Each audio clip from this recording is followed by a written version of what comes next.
Well, good day to you. It is January the 17th, and I hope wherever you are, you're having a wonderful day. My name is Gary Willing. I want to welcome you to Search for Signs. If you are new, but if you've been here before and you've heard a video or two in the past, I want to welcome you back, and I'm just as happy to see you here too. Now, if you want to know more about Maitreya and the Masters of Wisdom, I always like to say this because I do mean it. I would hope that you would take an extra step and investigate this information for yourself. Don't just take my word for it. Investigate it, look into it, educate yourself better about it. If you've heard these videos before and you know more about Maitreya and the Masters of Wisdom, you can always know more about it. And I've included links in the description portion of these videos to help, I think, make it easier for anyone to learn more about Maitreya and the Masters of Wisdom, especially about his priorities, about the many miracle signs, those kind of things.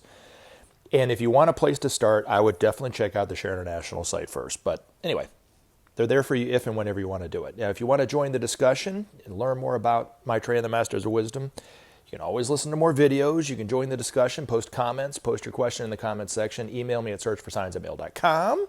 You can reach out to me through Facebook, and you can even, if you want to join the discussion, share a post or two on Facebook. And I do want to thank those people who have shared Facebook posts as well. But I also want to swing back around and, like I always like to do, give a shout out to those people who joined the discussion. Let's see. Jason Kanish, Win Thang, Manuel Ferreira, Luke Williams, Ricardo Pelswesoli, and I know I'm butchering this name, Acho Uwak Radati. Maybe I'm getting a little closer. But anyway, thank you everybody for commenting and posting questions. I really do appreciate it. Now I want to swing into, is it Manuel Ferreira? And if I'm mispronouncing that, it's because I don't have my glasses because I left them in the car and it is raining and I'm not going to go out and get them. But what did you have to say? I'm working to become a Maitreya. Now, you might be serious about that and you might be sarcastic. And if you are being sarcastic, I deserve it on a cosmic level because I'm a very sarcastic person myself. So I can see when people are being sarcastic typically. Now, I can't really tell. So we're going to talk about it and maybe learn more about this information in this way, because I do think we can, as they like to say now, unpack a little bit of this and learn more about it. But first of all, I just want to say this. Maitreya is not a title. That is his name. And it was a name that was given to him by his master when he was coming up through the ranks of humanity. And it means the happy one. Now, I always like to say this too. I know who his master was, but his master definitely was very perceptive of who and what Maitreya is, because he's very happy. The times that I've seen him, and I know other people who have been left with the same impression, is it was almost like he had, like coming across somebody who had just found out they won the lottery. I mean, he was like that excited. And his joy infects everyone because Maitreya knows the truth that joy is infectious, just as fear is infectious. So when you're around somebody who's spreading a lot of fear, guess what? You might be in danger of getting infected by it. You know, when you're watching people on the internet and watching YouTube videos about fear and about gloom and doom and destruction and uncertainty and those kind of things, it infects you. You know, it's best to spread joy for sure. And the way I see it, we have it in our hands to do either one. You know, it's our choice of what to do. Now, Maitreya always chooses to spread joy, and that's why he's known as the happy one. And I definitely can confirm that for sure. Now, you can never be Maitreya, just as Maitreya can never be you. And Maitreya will tell you, you have something to offer the world and the cosmos even, long into the future, right? But right now, just the world. That even something that he can't offer the world. You know, so don't try to be Maitreya. Don't put him up on a pedestal. You're just as divine as he is in that way. But who and what Maitreya is, for those of us who don't know, Maitreya is the world teacher. He's the head and leader of this tiny group of perfected members of humanity known as the Masters of Wisdom, who have gone ahead of us in evolution, have chosen to stay here and help. And he was the first of our humanity to become a master. There have been people since, but he was the first. And he accomplished that task eons upon eons upon eons ago. Now, the other thing, too, that Benjamin Creme's master said about Maitreya is he truly is the Son of Man, because there's not one part of humanity, not one thing that we are all going through ourselves that he has not himself experienced when he was a member of humanity. He truly is the Son of Man. I don't think that other masters could make that same claim. There might be things that they didn't have to go through, but he went through every aspect of humanity, everything, and achieved the level that he's in.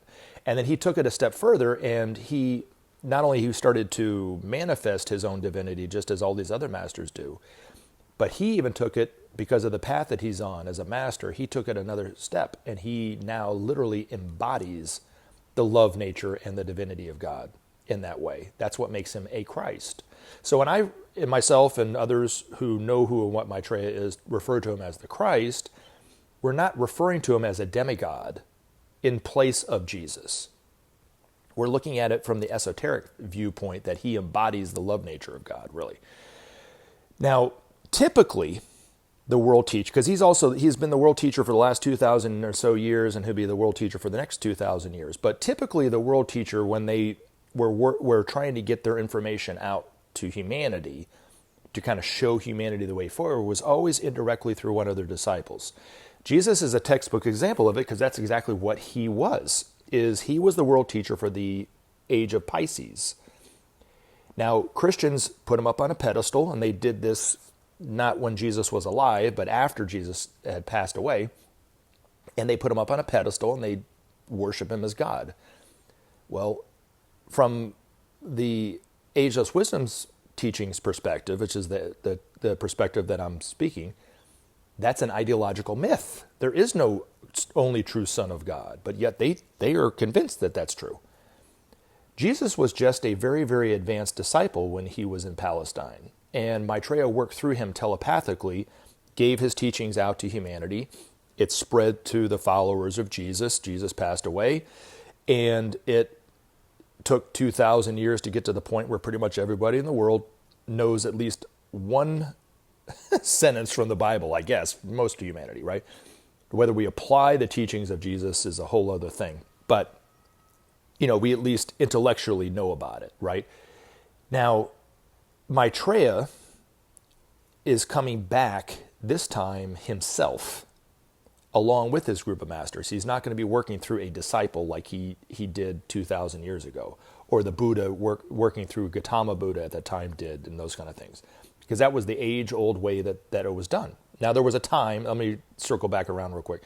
There was a time when these masters were known for who they were, directing humanity, like they will be doing in the very near future. But for 100,000 years or so, they worked indirectly through their disciples in the world. And then every cosmic cycle would come this high-flying disciple like Jesus, and would be the world teacher for that age, give the teachings out from these masters to help humanity forward, and then the next age would come, and so forth, and so forth, and so forth. This time, Maitreya is doing it a little bit differently. He's having to come back himself. And they knew at some point that these masters would have to come back in the world, but it wasn't expected at this time. He had to come back sooner than expected, because humanity had developed the nuclear bomb. And it was a very real danger from the master's perspective that we would destroy ourselves if he did not come back. If Maitreya did not come back into the world as the guarantee that we would not destroy ourselves. He is actually the guarantee that we won't destroy ourselves, living in the everyday world as he's doing now. Now, Maitreya didn't just come back like the Christians predicted, and like through the clouds and all that kind of stuff. It's a little bit different. But if you look at the Bible and you know about the New Testament, the Jews at the time were looking for the Messiah to come back as a figure riding a horse with a flame and a sword and all that kind of stuff, and drive away the Romans. But how did Jesus enter London? On a donkey. Very simple, much simpler, and much more down to earth, and much more humble than the Jews were expecting at that time. Well, Maitreya entered London just as he predicted he would, as like a thief in the night, in an hour when he least expected. But people are still looking for the Christ to come back. He's already here. He's already been here. He's been here for the last 40 some odd years, because he went into London on July 19th, 1977. So now the other thing too is Maitreya needed humanity to do three things before he could come back into the everyday world. He needed humanity to at least start to look at the principle of sharing. I think this was accomplished with the Marshall Plan. It wasn't perfect and it didn't last forever, but the Marshall Plan was an indication to Maitreya that we were at least starting to look at the principle of sharing. It did bring about a measure of peace. It wasn't a perfect peace, but it did bring about a measure of peace, enough that where Maitreya was indicated that we were at least looking at creating peace too. And then the third thing, which I think is still kind of hard for me to see, is the political parties around the world had to clean up some of the corruption that they were obviously doing.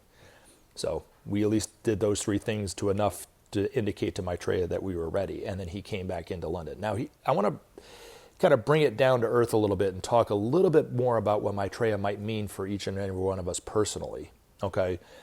He's said some things to me, because I've met Maitreya before, that I like to share with everyone. And I've shared this multiple times in these videos. So if you've heard this before, don't get turned off by it. I'm doing it because there might be people who don't know this information yet. But one thing that he said to me that I applied to my life that's changed my life is I never judge anyone on whether they're good or bad. I only notice the good things that they do. Now, if I had just saw this as just words, or maybe like I was initially, applying it to just him and not myself, I wouldn't have changed. It wouldn't have changed me. And just like with any one of these teachings from Maitreya, if you just look at it as just words and just, okay, that's it, or whatever, and don't apply it to your life, it's not going to do anything for you. You have to do the work. You have to apply it to yourself, right? Or they are just words, and they just kind of die on the vine. Really, you got to take it. You got to internalize it. You got to use it every day. But anyway, he knew, just as I was becoming aware of at the time that he told me this, I was a very critical person. And I was wondering why people weren't wanting to hang out with me very much, because I'm sure it was because I was a critical person, and who wants to be around a critical person? They're a bummer to be around, right? So he told me this. Initially, like I said, I applied it to him. I didn't think anything about it to me. But then one day I was like, maybe I should look at this for myself, because I don't think that you can really be a critical person one night, go to bed, wake up the next morning and be totally not critical of anybody. It doesn't work like that. The other thing too is we're not born critical individuals. We learn it from someone or a group of people or whatever, just the people we're around. And my early childhood and my being a young man and all that kind of stuff, I was around very critical people, and I picked up and learned how to do it. And I mastered being a critical person. You know what I'm saying? Now I'm trying to unlearn it, and it started with that one thing that Maitreya said. I never judge anyone on whether they're good or bad. I only notice the good things that they do. And I started to apply it. And then I would look at maybe one or two good things that this person did. And then a lot of times I would get critical of that person again and have to think back, and I might not have thought about two more good things that they did, but I had to go back and look at the same two things that I noticed the last time, right? But at that moment that you look at one good thing that they've done, you stop being critical of them at that moment. And you can kind of see them in a little different light. And it changes the way that you see them. And then they start to change the way that they perceive you, because they're not picking up on you being as critical of them as in that way, right? And I've noticed this for myself. And that's why I always say, try it. The people who, and this is just an aside, but the people who are convinced that Maitreya is the Antichrist, that comment on this channel all the time that he's the Antichrist, he's the this, he's the that, have never once heard Maitreya in their own life, ever. Because he's not claiming to be Maitreya on TV. They don't even know who he is on TV. So how could you possibly know who he is, right? They're just making a prejudicial assumption of who he is based on their own ideology. The other thing, too, is if Maitreya was such a bad individual, how is it that I could apply one little thing that he said to my life and have it change my life for the better, make me a joyful, more happy person, make people, relax around me and make me less critical of them? A tree is known by its fruit. This is what Jesus said. A tree is known by its fruit. It's a truth. A teaching should be judged by how well their teachings, when applied to your life, how well it does. If I had applied some things that Maitreya said to my life and it did nothing for me, then it would make him a bad teacher. You know what I'm saying? But the little things that he said over the years to me, and the things that I've read about some of the things that he said, when I apply it to my life, it changes my life. So how could he possibly be an evil individual, as these people are claiming? They have no understanding what they were talking about. So Just something to keep in mind. But again, that was that one statement, I never judge anyone on whether they're good or bad. If you just apply it, will make you a Maitreya, will make you a happy person, you know what I mean, in that way. Now, when like I said, when you see Maitreya, when he's eventually known for who he is, his joy will infect the people around us. The people who see him will become more and more joyful. This is something that I've noticed for myself. I can carry his joy in my heart. It doesn't mean that I'm always happy all the time. It doesn't mean that I don't get stressed or ticked off from time to time, but it's like a flame, in a furnace. It's just there. It's like a little pilot light sometimes, and it can flare up and it can go down. It can flare up and go down, but that light hasn't left me yet. And it's because I've met him. It's because I've seen him. And there's other people I know, they might not articulate it in that way, but they are seeing it in that way. But don't try to be Maitreya. Be you, But learn from the teachings of Maitreya, and they're not just words. They will actually change your life if you're not careful. And that's my sarcasm coming back. I'm sorry. But anyway, hopefully that helps. Now, to get into kind of what Luke Williams was asking, he said, hello, listening to your recent videos, you have given quite a few direct quotes of Maitreya. Are there any books that I can buy to give direct teachings in his words like those quotes, or these quotes? First and foremost, apply what you're learning from Maitreya. And then they're not just quotes. They're not just words. And I know that's not just what you're saying, but you have to be very careful not to do that. This is what the Christians do. They aren't applying what Jesus taught them, in the Bible. They just look at it as just words. I should believe it. It's done. I believe it. It's good. We're good. They wipe their hands, and they can be just as vicious and mean as they want to be. They're not applying what Jesus said. They're not looking at it. They're not discovering the inner meanings of what he's saying, and those things. They're looking at the ideological part of it, right? And you got to be very careful not to do that with any one of these teachings from Maitreya in that way. So, are there books? Yes. I have a link in the description of these videos that take you to the Amazon page where you can buy books from Benjamin Creme, from the Share International Group. Any one of these books, you can get quotes from Maitreya. Maitreya's Mission Volume 1, 2, or 3. The Laws of Life is another one. Messages from Maitreya the Christ. But that particular book, which was, let me explain the origins of that book. When Benjamin Creme was giving his talks at the Friend's House, Houston Road, London, in the late 70s, early 80s, Maitreya overshadowed him and gave messages out to the public that way. They were recorded in tape form, so you can listen to them in that way, or you can read them in this book. But they're very broad, and you can learn from them. Don't get me wrong, right? And you can get a lot of the teachings of Maitreya in that way. Don't confuse what I'm saying. But you can get more direct, I think, to use your word, quotes from Maitreya to apply to your life from the Laws of Life book. And this book is a compilation of some of the teachings, direct teachings of Maitreya in that way. The majority of them actually were published by his associate. And his associate is just known as Maitreya's associate. He was worked with Maitreya in the Asian community of London. Maitreya gave him some of his teachings, to give out to the world that way, some of his predictions at that time. And then I'm assuming this person, Maitreya's associate, gave him to Benjamin Creme, and they were published in Share International to kind of get him out there and to get him published. His predictions, like the ending of the Cold War, the ending of apartheid, the release of Nelson Mandela, the election of a Democrat during the time when George Herbert Walker Bush, the first Bush, was at the height of his popularity, like 93% popularity. He predicted that he would eventually lose the next election, yada, yada, yada. Bill Clinton got elected and that kind of thing. Now, the other prediction, which has been kind of teetering on happening and fulfilling and not, is the coming economic crash, which he predicted in 1988. So, but those were all given out through his associate. And then there's other teachings that he talked about either through Benjamin Creme or through this associate that were published in that book.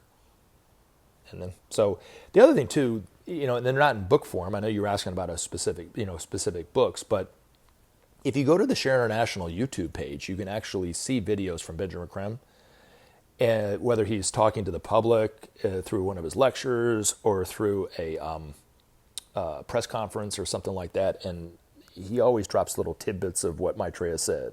So that's the other way of learning it. But again, they're just words unless you apply them, But I will leave you with a quote, because I always like to say this, and I always reference this as a quote that he said to me, not that I'm trying to make claim of it, because anytime Maitreya or anytime you come across a truth anywhere, you should share it, right? So I'm sharing this with everyone for you, right? But I reference it back to something that he said to me personally, Luke, because that way you're not looking in a book trying to find it. You know what I'm saying? But he said this to me, and I'm sharing this with you guys. And this is the thing that gets me going. When I put these videos up and I see all this interest, more and more, every day, every month, every year, there's more interest in Maitreya with these videos now than there was 4 years ago when I first started. Because I'm seeing it. People are asking little questions here or there. They're trying to make sense of what they're hearing in that way, right? Hopefully you're taking it a step further and you're looking into it, right? But one thing that Maitreya said to me, and this is the thing that gets me going.